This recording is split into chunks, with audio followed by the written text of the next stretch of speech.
Welcome to Safari Yangu Podcast, where we share our stories unapologetically, experiences that shaped us, and experiences that continue to shape us. I'm your host, Miss Kimaru. Today's episode is one that hits home for many young Kenyans. Getting a job in Kenya is a job in itself. Every year, thousands of graduates walk out of universities and colleges full of hope, clutching their degrees like keys to a brighter future. But what they find instead is a harsh reality: fewer jobs, shrinking opportunities, and a system that seems designed to frustrate rather than empower. So, let's talk about it. The other day, I had a conversation with a friend of mine, and I hope they don't mind me sharing this experience. They got a job a few months back, and they were put on probation for 6 months. And the thing is, after the 6 months probation, they were supposed to get a salary increment. And she had called me to update me on how this really went.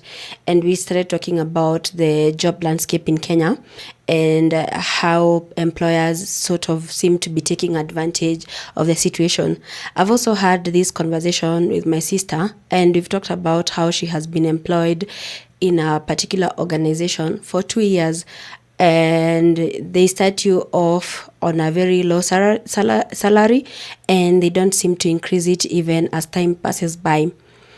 Myself, I have also worked in an organization where I was given short-term contracts, and after every 3 months, I'll be promised to be given new work. And I remember when I started this job at this organization, I started with 20K, and then there was a time I was given a contract for 25K, and then there was a contract I was given for 30,000. And when I got that contract for 30,000, this experience kept continuing. It was just a contract basis. That was when I first started my job. And I remember I would be promised that after the third month, I'll get a full-time job, like as in a better contract, like you are fully employed, there's good perks and stuff like that. This went on and on and on. And I remember one year, 7 months down the line, the same cycle continued. I would only get 3 months of a contract. The next 3 months, I'm promised again, the next. By the time I was quitting this job, it was more of quitting or resigning or something. It was both. It seemed like it was a contract coming to an end, and then it was me quitting, because I remember at that point, I was told, your contract is coming to an end in July. So I started agonizing and wondering what will happen to me, because there was no promise of there will be any other contract at this point. And then 2 weeks to the end of my contract, they tell me, oh, by the way, we are thinking we can retain you for another 3 months. And then after the 3 months, we'll give you another job. But at this point, I was so frustrated, and I could not continue in the same loop. It was so frustrating for me. And I remember at this point, I actually decided to quit. I was like, you know what, I don't want that 3 months contract anymore.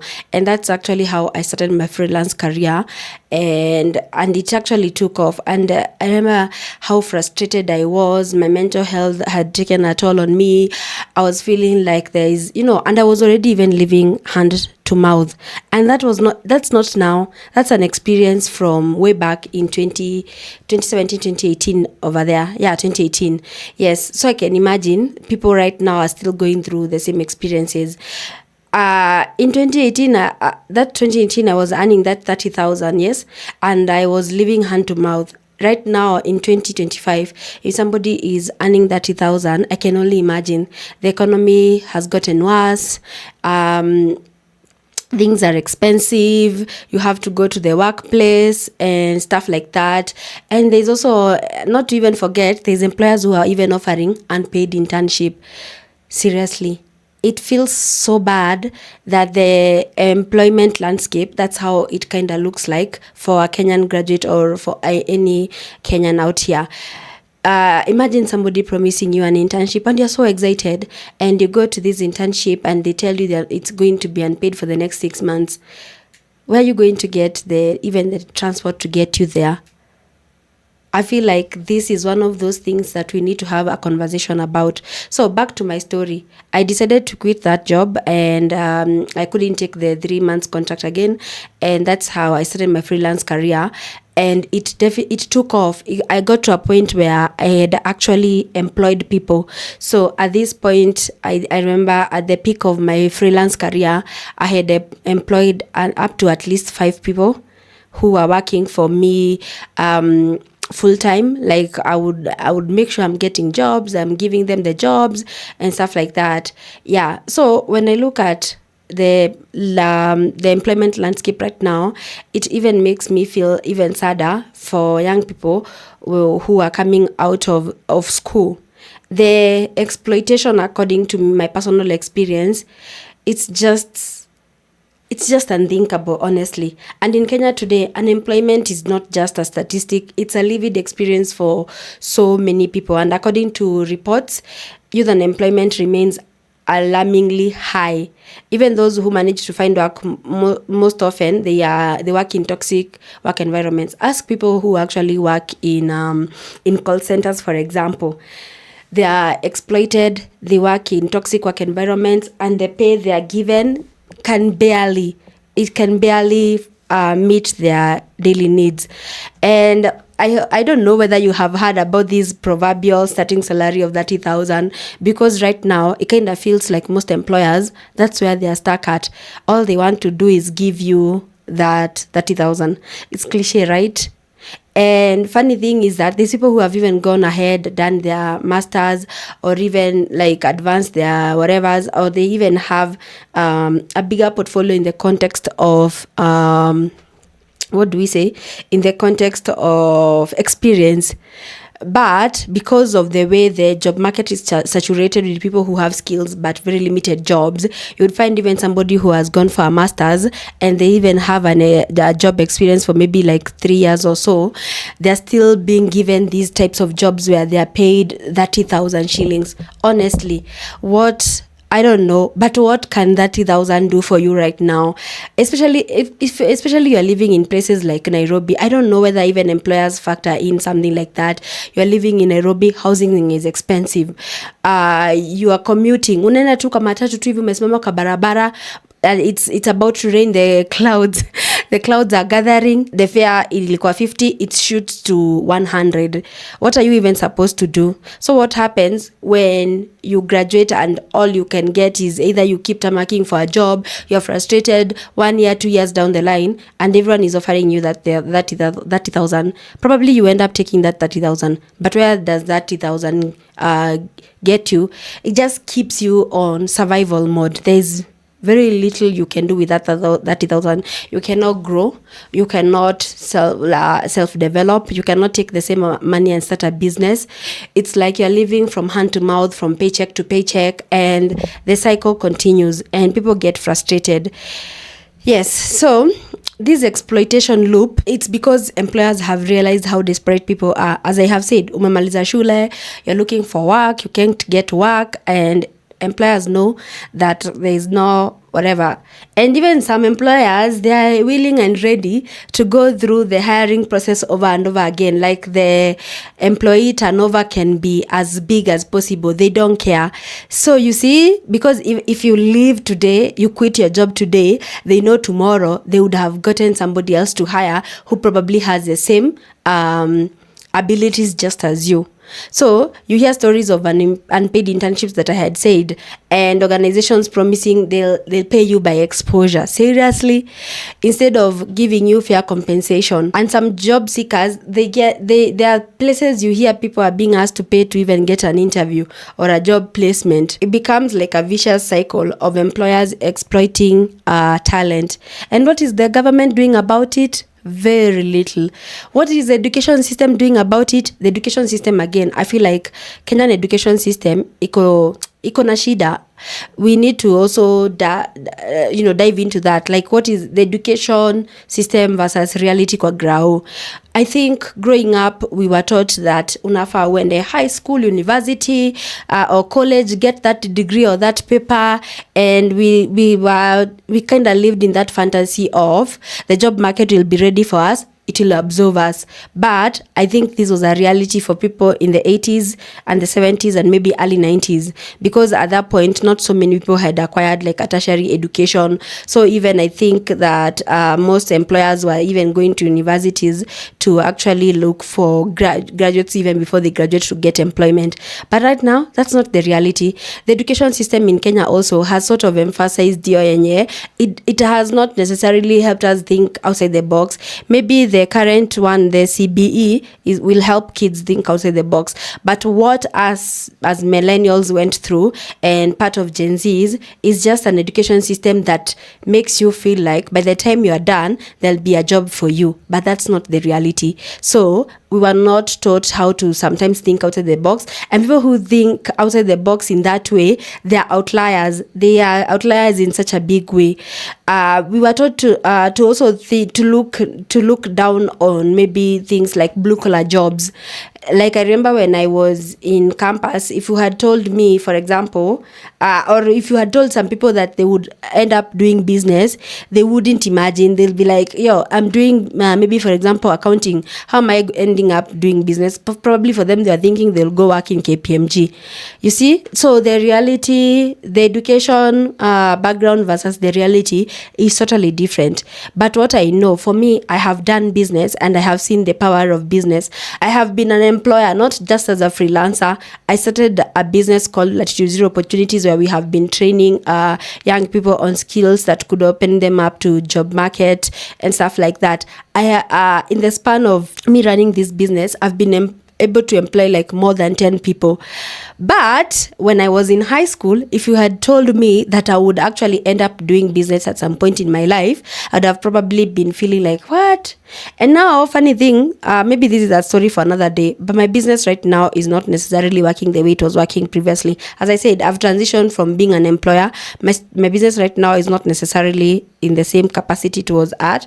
So at some point, I have been stuck in a loop where I'm looking for opportunities, whether for my business or for myself, in the context of doing like a job, but a well-paying job. And my recent encounter has had me in stitches. I even actually sat down and started asking myself, just the other year, I was an employer. I was employing people to do stuff and paying them good money. And here I am. I was looking for an employment opportunity, and I was taken back to the same vicious cycle of the 30K offer. I sat down, I reflected on this, and I couldn't believe that it was me who was actually going through this particular instance. For me, it was such a rude awakening to my abilities and how far I have come and the experiences that I actually have. I'll probably talk about this in another episode here. The system has not taught us practical skills, problem solving, digital literacy, entrepreneurship, financial management, things that employers look for today. We are not well equipped. So the question becomes, what are we preparing young people for? A certificate or a meaningful future? Yes. So as a young person, I think we need to really look within and start embracing, especially some of these skills that are coming up, whether it's AI, digital marketing, writing, and stuff like that, social media management, video editing, photography. I feel like that's also where the money is, and we need to keep up, because the education system, I don't know, it didn't favor us in that way. And when you start working when you get these types of opportunities where you are paid so little, there's the mental toll that it takes on people. And I don't think even employers think about that. You're going to an 8 to 5, that has already taken your whole day. The job is so intense. By the time you're leaving there, maybe the work environment is toxic. You're frustrated, you're rejected, you feel low self-worth. And then you go home. You can't even think outside the box. All you want. And then first, if you work in Nairobi, you're stuck in traffic. Maybe you got out of work like at 5. You're getting home at 7, at 8. You are stuck in traffic like 2 hours. You're even more frustrated. When you get home, what do? You probably prepare your meal if you live alone, take a shower, and just go to sleep. You cannot think again. It's just a loop. and their mental health is affected. As I said, you cannot even invest in yourself. There's people like your family, maybe you're supporting somebody in your family, or you have a child or children, you have a family you are trying to raise of your own. There's all these things, including black tax, and it's just you who is supposed to do all these things. So the cycle or even of poverty continues. And when some people live for greener pastures, the greener pastures become maybe slavery in the context of, I've had people who go to the Gulf countries being mistreated, or maybe greener pastures if you're able to go to better countries like UK, Canada, Australia, and stuff like that. Again, the Kenyan government is losing. I feel like I will call it what do we call a brain drain. Eventually, we will experience a brain drain because we are not creating opportunities for our young people here. So they end up looking for opportunities in other places and other countries. They don't mind. Oh, you're a doctor, you're a nurse. Oh my God, we need you in our system. They absorb them. So I feel like 10 years down the line, we will experience a brain drain. What needs to change? Kenyans are not lazy. Kenyan youth, they're very industrious. They're resilient, they are creative, they are full of ideas. But you need to make the environment a bit better for us to be able to execute these things. Support young businesses for young people. Give them an enabling business environment. Create opportunities for them. Instead of shutting down industries, advocate for them. Like, for example, I know the government gives, for example, these international companies the mandate to come and work here in Kenya. They are given a lot of tax-free whatever, like a period of time where they don't even pay taxes. But when you are negotiating these deals for like a company, maybe business outsourcing company, especially the call centers, when they come here in Kenya, how are you negotiating for people who eventually end up getting employed in those companies? Are you negotiating for them and advocating for them so that they can get good pay? Or for you who is in that position, you don't care because it's not you working there, how they are treated? What policies is the government or people in government or people who are able to come up with policies are they putting in place to safeguard the youth and young people in the context of the jobs, like advocating for them in how they are treated at the workplace, fair pay, good compensation, good perks? Are you taxing us all the time that even near 30K, it doesn't make sense for us to even do anything? Or are you giving us an enabling environment for us to thrive? Because I feel like, and especially for Kenyan employers, honestly, 30K, no way. We need to do away with this proverbial 30,000.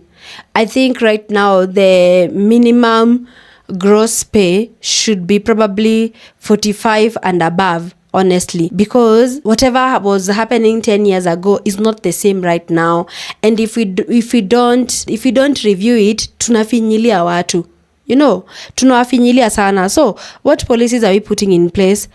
Employers, do you value talent and not exploit people because they are desperate? Or for you don't care because, even if you quit, I'll fire or fire you. Tomorrow there's another person at my door asking for the same job. And also we need a mindset shift from chasing white-collar jobs, creating opportunities through innovation and entrepreneurship. As young people, we need to also embrace that. As I said, for me, I've been in a space where even as I was doing freelance work, I've created opportunities not only for myself, but for other people. When I started my business, I did the same. So whatever that idea you have in your head today, implement it. Maybe it could be the breakthrough for you and for people around you, whether it be your friends or other people. You end up creating employment for them. So give it a chance. Start thinking outside the box. Start thinking as an entrepreneur and not just an employee. And then another one is mentorship and upskilling.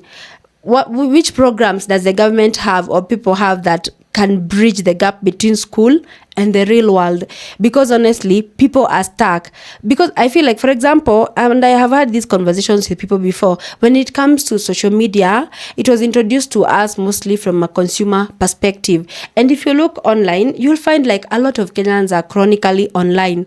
We are always online, we are trending top. But what if we could use these same platforms to create opportunities for ourselves okay? Like for me right now, I'm trying to create an opportunity for myself through this podcast. So please support my podcast. Yeah, so my point is, instead of just being consumers of even social media platforms, can we also learn to be creators? Because if we don't do something about it, we will just keep saying the job market is so bad, the job market is so bad. But for me, my point is, especially this goes out to employers, you need to be considerate. We cannot continue in this same trend because mnafinyilia watu. We need to do better. As I wrap up today's episode, I want to challenge all of us, whether we are employers, policymakers, job seekers, educators, to rethink our approach as far as jobs is concerned. Whether we are offering the jobs, we are creating the jobs, we are developing policy around fair compensation and stuff like that, because we need to be in a country where hard work pays, where your talent is rewarded, where you feel appreciated, and where every young person can actually thrive and not just survive. Yeah, until the next episode, I'm your host, Miss Kimaru, and let's keep sharing our stories unapologetically. What do you think actually about this particular episode? How has it affected you? Are you stuck in the loop of the 30K? Are you in a toxic work environment? And what do you think we can actually do to make it better for people out here, and especially for every young Kenyan? Until the next time, bye.